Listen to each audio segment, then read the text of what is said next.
बिस्मिल्लाहिर्रहमानिर्रहीम अल्लाहुम्मा सल्ली अला मुहम्मद व आले मोहम्मद। अस्सलामु अलैकुम। I hope all of you would be fine.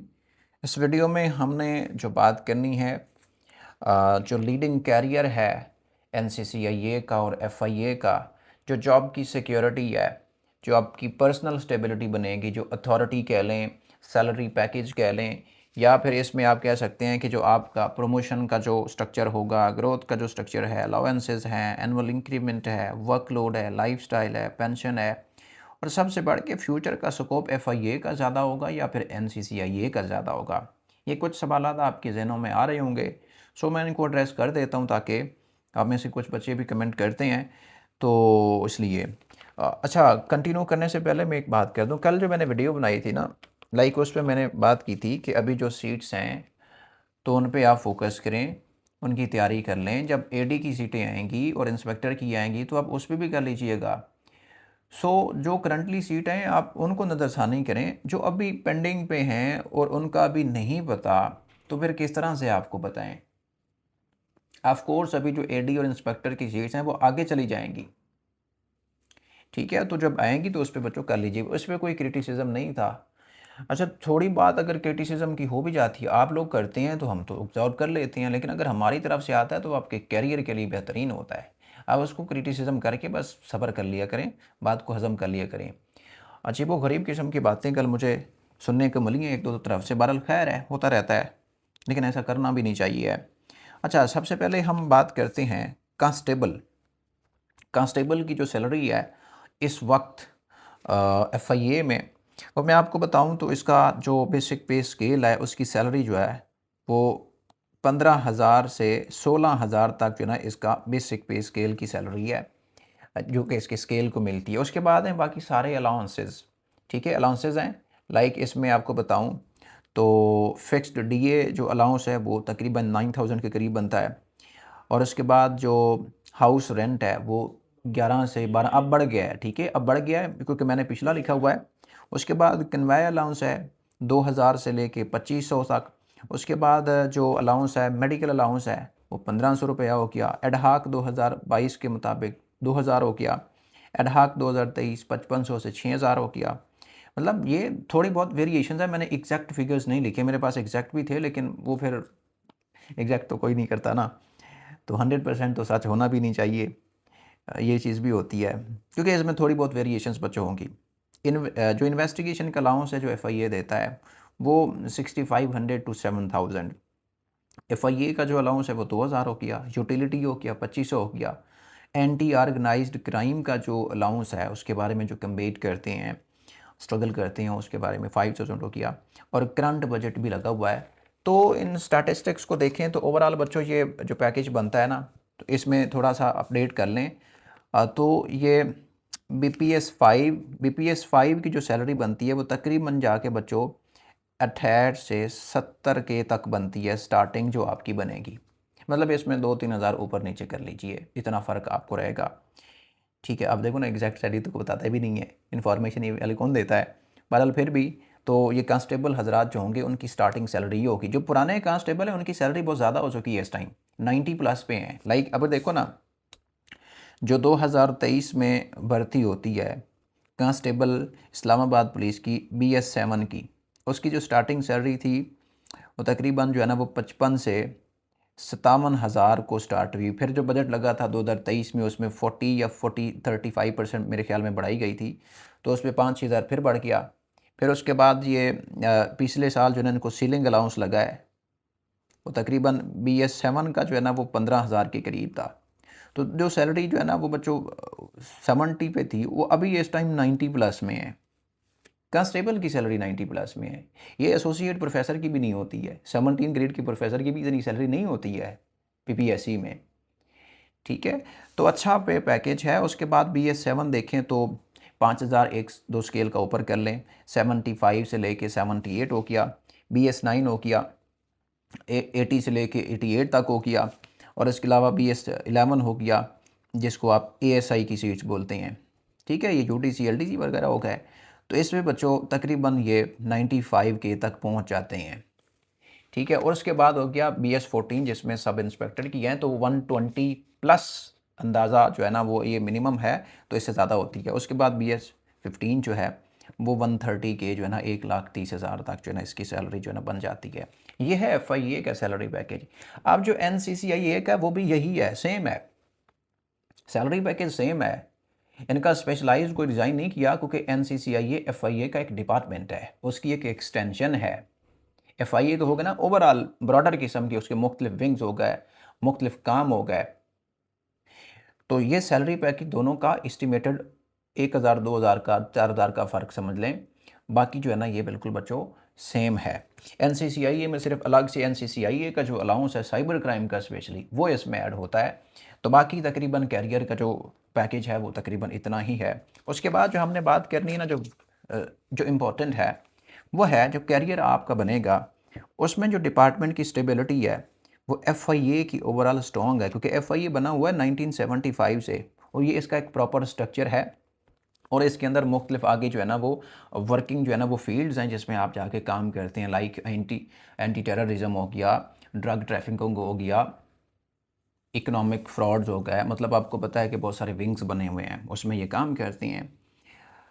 तो इसके पर्सपेक्टिव में अगर NCCI को देखें तो ये अभी नियो बना है और ये अभी एक्सपैंड कर रहा है, अभी एक्सपैंड होगा। जॉब की सिक्योरिटी डबल टिक का मतलब है ये ज़्यादा स्ट्रॉन्ग है इस वक्त, करंटली ये ज़्यादा स्ट्रॉन्ग है, लेकिन फ्यूचर में ये ज़्यादा स्ट्रॉन्ग बन जाएगी जॉब की सिक्योरिटी। क्यों FIA इस वक्त जो है ना वो इसमें स्ट्रॉन्ग है, आप देखें इसमें इसका ये एक तो इस्टेब्लिश्ड इंस्टीट्यूशन है, दूसरा इसका स्टैट्यूटरी मैंडेट है, फिर इसके मल्टीपल क्राइम्स की डोमेन है जहाँ पे आप काम करते हैं, फिर इसका नेशन वाइड स्ट्रक्चर है जहाँ पे आप काम करते हैं, इसके इस्टेब्लिश्ड केडर हैं जहाँ पे आप काम करते हैं, इस्टेब्लिश्ड HR है, प्रमोशन है, ट्रांसफ़र सिस्टम है। लेकिन यहाँ पे तो सिर्फ एक साइबर क्राइम का है, ठीक है, जो अभी न्यूली इस्टेब्लिश्ड है, तो इसलिए जॉब की सिक्योरिटी इसकी ज़्यादा बनती है। बेसिक सैलरी मैंने आपको बता दी सेम होती है। स्पेशल अलाउंसेस हैं जो हैं वो भी तकरीबन FIA के ज़्यादा, क्योंकि ये स्पेशलाइज्ड है तो इसका स्पेशलाइज्ड अलाउंस होता है। कैरियर की जो वैरायटी है वो आप लोगों ने देख ली कि इसमें मुख्तलिफ आगे जो है ना वो वर्किंग जो है ना वो छोटे छोटे डिपार्टमेंट्स हैं, विंग्स हैं, तो इसमें काम करते हैं। लेकिन NCCIA वाले स्पेशली जो है ना वो टेक्निकल काम में काम करेंगे। इसी तरह इन्वेस्टिगेशन इसके ज़्यादा डोमेन्स हैं, इसकी एक स्पेशलाइज्ड साइबर क्राइम की हो गई। अथॉरिटी की बात करते हैं। अब अथॉरिटी में देखें ना तो अब FIA में एंटी मनी लॉन्ड्रिंग आ गया, करप्शन आ गई, इमिग्रेशन आ गई, ठीक है, ह्यूमन ट्रैफिकिंग आ गई, स्मगलिंग आ गई, टेररिज्म आ गया, इंटरपोल आ गया, IPR हो गया, इकोनॉमिक क्राइम्स हो गए, बॉर्डर मैनेजमेंट उसके। तो ये इसके ओवरऑल वसी किस्म की डिपार्टमेंट है, लेकिन जो इनकी है वो सिर्फ NCCIA ही है, साइबर क्राइम ही है। और उसके बाद इनका जो फील्ड वर्क देखें तो इनका इसी तरह वो ज़्यादा है, इनका जो है ना वो टेक्निकल काम है, फोरेंसिक में काम करेंगे इस तरह का। मैं आगे बताता हूँ आगे। अच्छा, इनका जो ट्रांसफ़र का प्रोटोकॉल है ये वाइड है, मतलब आप पूरे पाकिस्तान में कहीं पे भी जो है ना वो काम कर सकते हैं, और इंटरनेशनल एक्सपोजर भी आपको मिलता है, इंटरनेशनल लेवल पे एक्सपोजर भी आपको मिलता है। क्योंकि इस वक्त जो NCCIA का इंटरनेशनल साइबर क्राइम का उतना एक्सपोजर नहीं है, अभी डेवलप करेगा। लेकिन यहाँ पे जो एक्सपोजर है ना, जिसमें आप इंटरपोल को देख लें, NCB नेटवर्क हो गया, इमिग्रेशन हो गया, ट्रांजैक्शनल ऑर्गेनाइज्ड क्राइम जो होते हैं वो इंटरनेशनल इन्वेस्टिगेशन होती हैं, मुख्तलिफ़ किस्म के स्ट्रक्चर्स होते हैं जो कि आप इंटरपोल के थ्रू या इंटरनेशनल ऑर्गेनाइजेशन के थ्रू यहाँ पे काम कर सकते हैं, आपको ट्रेनिंग्स मिल सकती हैं। तो इसका ट्रेनिंग का स्ट्रक्चर भी यहाँ पे भी चला जाता है और यहाँ पे भी होता है। प्राइवेट सेक्टर में अगर बात करें, यहाँ पे आपको अपॉर्चुनिटीज़ मिलती हैं स्किल्स की डेवलप करने की। ये मैं इसको समझता हूँ कि NCCIA फ्यूचर में ये लीडिंग बन जाएगा। अभी 2-4 साल के बाद देखिएगा प्राइवेट सेक्टर में इसकी वैल्यू बढ़ जाएगी। जो फ्यूचर रेलिवेंस है, फ्यूचर NCCIA का ज़्यादा ग्रो कर जाएगा आफ्टर 5 ईयर्स टू 10 ईयर्स, क्योंकि इसकी अब बहुत ज़्यादा नीड है। तो ये NCCIA की ये 2 डोमेन्स लगती हैं क्योंकि इसका फ्यूचर जो है ना वो ब्रॉड किस्म का लगता है। ओवरऑल आप लगाएं तो आपके लिए FIA मोस्ट सूटेबल है, क्योंकि FIA से आप आगे NCCIA में भी जा सकते हैं, ठीक है। देखो, अब अगर फ्यूचर स्कोप की बात करें, यहाँ पे अगर हम बात करें तो NCCIA ज़्यादा स्ट्रॉन्ग क्यों बन सकती है, उसकी वजह ये है एआई का ज़माना है, एआई डेवलप हो जाएगी तो आपको पता है कि इसका साइबर क्राइम में बहुत बड़ा रोल है इस टाइम। साइबर अटैक्स हो गया, मॉडर्न वारफेयर हो गई, साइबर वारफेयर होगी।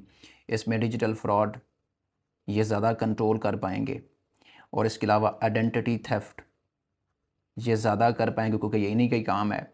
और इसके अलावा ऑनलाइन फाइनेंशियल क्राइम्स हो गए, हैकिंग हो गई, डिजिटल एविडेंसेस हो गए, साइबर वारफेयर हो गया।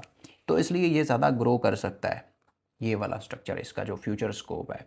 यहाँ पे एनसीसीआईए मैं कहता हूँ कि मेरे पर्सपेक्टिव में ज़्यादा जो है ना, ये ज़्यादा जो है ना वो स्ट्रॉन्ग रहेगी। उसके बाद जो जो दोनों का जो वर्कलोड और लाइफस्टाइल का डिफरेंस ये है।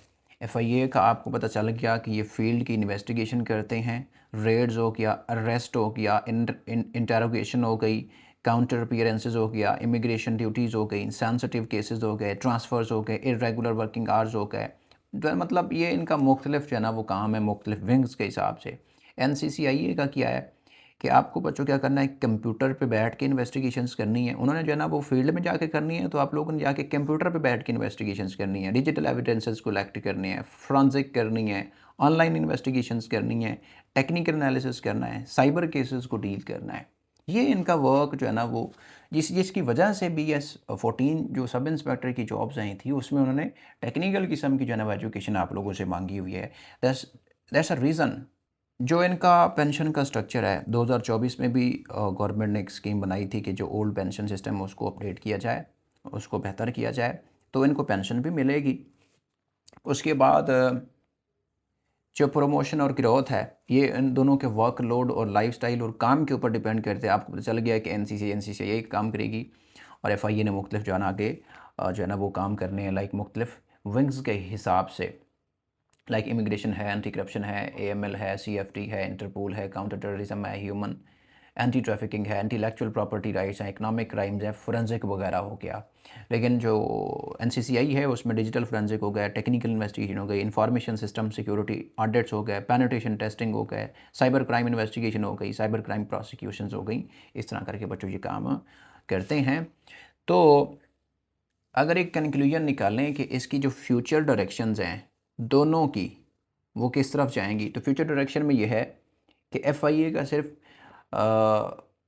जो ट्रेडिशनल सिस्टम होता है जैसे पुलिस करती है वो नहीं है, बल्कि इसमें रिफॉर्म्स हो चुकी हैं। अब ये फोरेंसिक लैब्स की इसके अंदर आ गई हैं, इसके अंदर इकोनॉमिक क्राइम्स भी आ गए हैं, इसके अलावा क्राइम डेटा एनालिसिस भी हो चुका है, डिजिटल मैनेजमेंट हो गई, ऑफिस हो गए, इमिग्रेशन हो गया, उसकी मॉनिटरिंग हो गई, रिसर्च और डेवलपमेंट हो गई, डिजिटल ट्रांसफॉर्मेशंस हो गई, और इसके अलावा बाकी जो नादरा का हो गया, मतलब वो सारा रिकॉर्ड और मतलब बहुत सारी चीज़ें आपको मैंने बता दी हैं पीछे। लेकिन एनसीसीआईए का जो है ना वो साइबर का ही है। साइबर में ही फिर उसमें टेक्नोलॉजी, फिर उसमें डिजिटल फोरेंसिक्स, फिर उसमें टेक्नोलॉजिकल इन्वेस्टिगेशंस। ये आपकी फ्यूचर की डायरेक्शन है जो आपको करनी है। लेकिन लीडिंग कैरियर आपका आफ्टर 5 to 6 ईयर्स एनसीसीआईए का बन जाएगा। लेकिन ओवरऑल जॉब सिक्योरिटी जो है वो एफआईए की बेहतर है, क्योंकि ये इस्टेब्लिश्ड डिपार्टमेंट है। एनसीसीआईए तो अभी ग्रो कर रहा है, अभी इसका स्ट्रक्चर बन पा रहा है, अभी एक्सपैंड करेगा, फिर इस पर डिफाइंड जो है ना वो जो गवर्नमेंट की जो पॉलिसीज़ हैं, जो रिफॉर्म्स है वो आएंगी तो तभी भी चलेगा। क्योंकि एनसीसीआईए का किसी को भी नहीं पता, लेकिन जो मुझे सबसे बेहतरीन लगा है, जो कि आपको मिलेगा, जो कि आपको होना चाहिए इसका इल्म, वो मैंने आपको बता दी, ये जो जितनी डोमेन्स थी। आई होप आप लोगों को मैं कुछ गाइडेंस दे पाया हूँगा। बात यह है कि बच्चों BPS5 भी है ना, मैं कहता हूँ आप इसमें एलोकेट हो जाएं। अब देखो BS5 में आपको सैलरी कितनी मिल रही है, 70+। PPSC में 17 ग्रेड प्रोफेसर की सैलरी कितनी है, 65K+। इतनी ही है ना, 70K+, बस इससे ज़्यादा नहीं। और टीचर्स का जो हाल है वो आपके सामने ही है। आपकी इसमें जॉब सिक्योरिटी ज़्यादा है। आपको फॉर एग्जांपल कल को थाने में कोई काम पड़ जाता है, कोई किसी के ऊपर FIR हो जाती है, तो आपको पता है कि इसकी आपको प्रेफरेंसेस मिलती हैं। आप हॉस्पिटल में जाते हैं तो आपको प्रेफरेंसेस मिलती हैं, आप कोर्ट में जाते हैं तो आपको इसकी प्रेफरेंसेस मिलती हैं, आप एक प्रोविंस से दूसरे प्रोविंस में जाते हैं तो आपको इसकी वैल्यू मिलती है। ठीक है। सो बच्चों, this is all about today's video.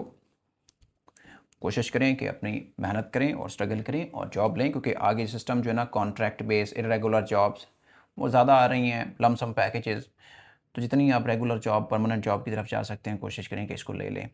इसका सेशन ऑलरेडी स्टार्ट हो चुका हुआ है 20 से, आज फिर इसकी 2 क्लासेस इंशाल्लाह ऐड हो जाएँगी।